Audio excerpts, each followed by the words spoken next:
Good morning. Good morning. Hope everyone's doing well. Another week. Another week is upon us. An exciting week. NFC opponent going on the road. Got a team that's won 3 in a row and a team that's won 5 in a row, so it should be a good battle. Looking forward to it. Just a quick recap of the Arizona game. You look at it, momentum swings in it. Overall, I thought we played a good dose of complimentary football if you kind of look at how it kind of ended up shaking out. We kicked the ball off 17-21 game.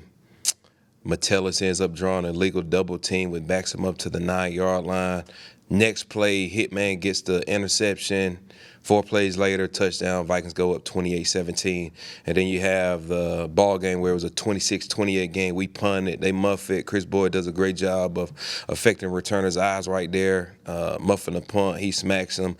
Kane comes in. Troy Dye does an unbelievable job of recovering it. 4 plays later, touchdown to KJ. And, that's kind of what we talk about, being these situational masters. How can we continue to play complementary football? And just seeing that show up on tape is really encouraging, and it's a good way for us to continue to build. And, that's really how you end up winning games in this league, is just playing good complementary football, offense, defense, and special teams all putting it together. And so I felt like we did a good job of that. Chris Boyd continues to be a menace for us. Troy Dye stepping up. He really owed us that fumble recovery, especially dating back to the Miami game where we ended up having a muff right there, and he had opportunity to recover it. So it's good to see him come away with that football there. Yes, that's about it for the Arizona game for the most part. Looking forward to getting ready to go out on the road and see if we can capture our 6th victory in a row. Open up for questions. Hey, man. What's up, Kris? Coach specifically said Monday about how Chris Boyd got a game ball.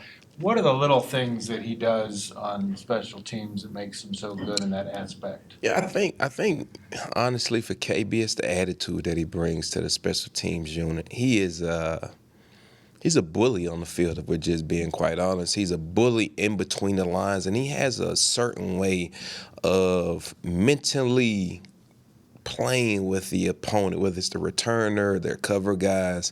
He just has a way of just kind of how he goes about it, and it's an attitude that he has, that he brings to the unit. And, if we're being honest, between him, Metellus and CJ, I mean, those are the guys that really make the unit go. They're the ones that provide the energy, the attitude, this big bully mindset that we've created and built for ourselves. KB just does an unbelievable job of just affecting the play, having a true impact. And when you look at a guy like that, when you talk about premier elite special teams players, he requires 2 people if you want to stop him. And that's just the facts. If he is 1-on-1, I expect him to win a matchup 100 out of 100 times. And if he's 2-on-1, I expect him to win it 100 out of 100 times. And that's just the type of attitude and what his mindset is, that he's unstoppable. And if you ask him, he says he's unbeatable. So that's you can fill in the blank there and figure out what that one is. But yeah. He's talked about how he often sees that vice. Are there a lot of guys in the league that command that? No, it's not. It's not a lot of people in the league who's able to handle that vice, and so, or at least handle it and win on a consistent basis. And we always talk about consistency is the truest measure of performance. If you can do one thing one time, and they say that's luck. If you do it twice, they say, okay, well, you just got me there. But you do it 3 times consistently on a daily basis, weekly basis. Well, now you're starting to become a dominant player in this league. With the Joseph's block kick, does he have to kick it at that trajectory to make it that far, or was it too low? Yeah, it just ended up being kind of just a low kick right there, and we did end up having a little bit of push right there in the A gaps that kind of created a little bit of some traffic in there. But it just ended up, he just kind of missed the sweet spot of the football there. Typically, Greg had an unbelievable warm up. Usually the trajectory of his balls is never really truly a concern. So he just kind of caught that one just a little bit fat in the meat of the ball, resulting in it being just a low kick. Why do you think he's missed 5 50-plus field goals in a row? Any concern about that particular? Nah, I wouldn't necessarily say it's a concern, Chris. I just think, it's just I mean, it's really like a golfer if you look at it. And for us, we had to just get back to the basics. Golfers kind of have the ups and downs. And for Greg, he just has to figure out how to control it. You got to be able to control it, but let it go all at the same time. And so I think that's just kind of where we at right now, getting back to really controlling our swing and just having a true understanding of treating every single kick the same, whether it's an extra point or a 56-yarder or a 58-yarder or a game winner. Every single kick has to be the same, and it has to look the same. And so for us, it's sometimes where the swing doesn't necessarily look the same on the extra point as it does on the 54-yarder or 56-yarder. And so as we're watching the tape, we're just trying to figure out how can we get this guy to be just consistent in his swing so every single swing looks the exact same. And so, again, it's just all about controlling it and just letting it go. And so that's kind of where we're at right now with Greg. Now, you guys have, I think I'm counting 6 guys on special teams with at least 100 snaps.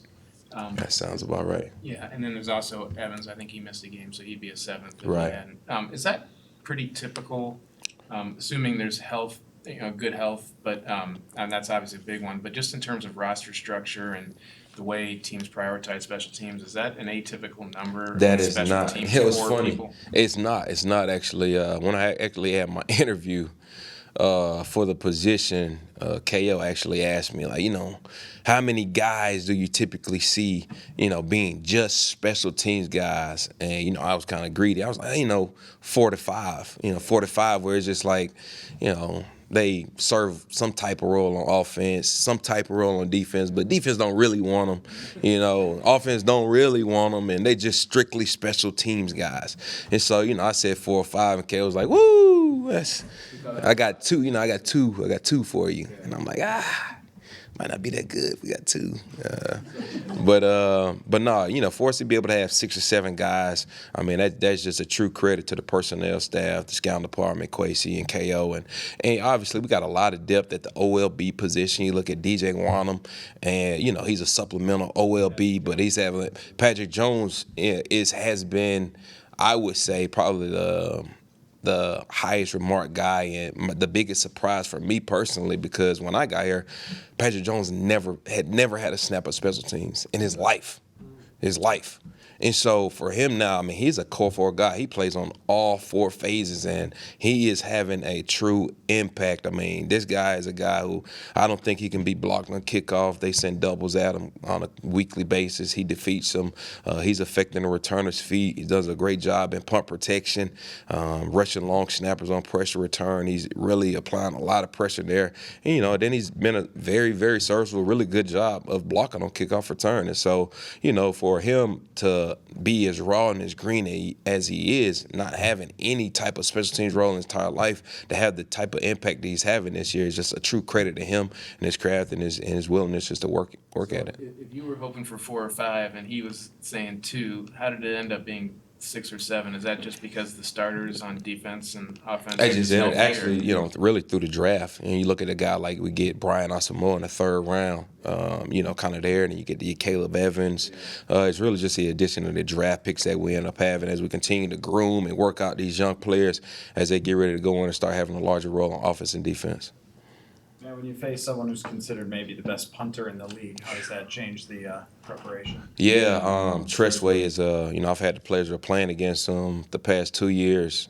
And, number one, he's a lefty punter. He's been doing it for a long time. He's an all-pro, NFC Pro Bowl type of player. I think he won NFC Player of the Month, Special Team Player of the Month this month. And the guy is really, really, really good. And, what makes him so good is that his intent of because a lot of times you can watch the tape to see where a guy is punting the football, which allows me, hey, JR, this guy, if he is offset this way or if he's tilted this way, you have a good idea of being able to get a beat on the ball and beat it to the spot. Whereas Tressway is always offset to our left, and so he can hit the ball, he can crank it back to our right, or he can hit it back to our left. And so that actually makes us have to play the ball true straight up in the middle of the field. And with that, I mean, obviously he's able to match his hang with his distance and have unbelievable direction with that as well. And so just the combination of those 3 things is what makes him, elite. And he's a lefty punter. So that makes it even tougher because obviously the revolution of the ball is much different. Is that a thing? Is that harder? Oh So yeah, much- much harder, much harder. It's like a lefty quarterback. I guess a lefty quarterback versus a right quarterback for a receiver. Just because based off of how the nose of the ball turns down and which way it's gonna fall or which way it's gonna drop based off the nose up or the nose down. I mean, it completely changes the tracking and catching of it for a punt returner. It's really difficult. Really difficult. Simulating that now in practice? Oh yeah. We're simulating that now. So our jugs machine, we're able to flip it from a right-footed punter to a left-footed punter. Yeah, for sure. That's amazing. Yeah, it is. Technology, How's the 2022. field surface at FedEx Field? It's not ideal for kicker, I would, right? if we're being honest, Chris, it's not the best fields. It's kind of sandy a little bit. You're expecting a little bit possible rain in the morning time, so it might be a little bit damp. So it'd be interesting to see. Obviously kickers aren't switching out or bringing 7 studs to the game or anything like that. So we'll do a good job of getting out there pregame just to get a good layout and map up of what that looks like. I think this might be Greg's first time playing out there. Obviously, Mr. Wright's first time playing out there. So we'll do a good job of getting out there pregame. And Greg has actually spoken to a couple of kickers already around the league just to kind of what to expect, so he can already start preparing mentally on how he want to approach that. You guys enter the league after prolific college careers, and then they come in and they naturally envision just continuing on that side of the ball or whatever. Like, where do you start the conversation? Well, until then, this is how you can best help the team, and what's the key to the buy-in that you seem to have gotten from?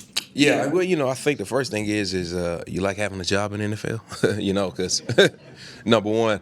But you look at it, I mean, this is an all-pro league. Right, all-pro league and the thing is that with it being an all-pro league, a lot of people see themselves as, I'm too good for that. Well, not so fast. You aren't, and so you just have to figure out and carve specific roles. I mean, we're big on clear job responsibility, and I think that's really the biggest thing is making sure that it's well communicated on what we expect of you.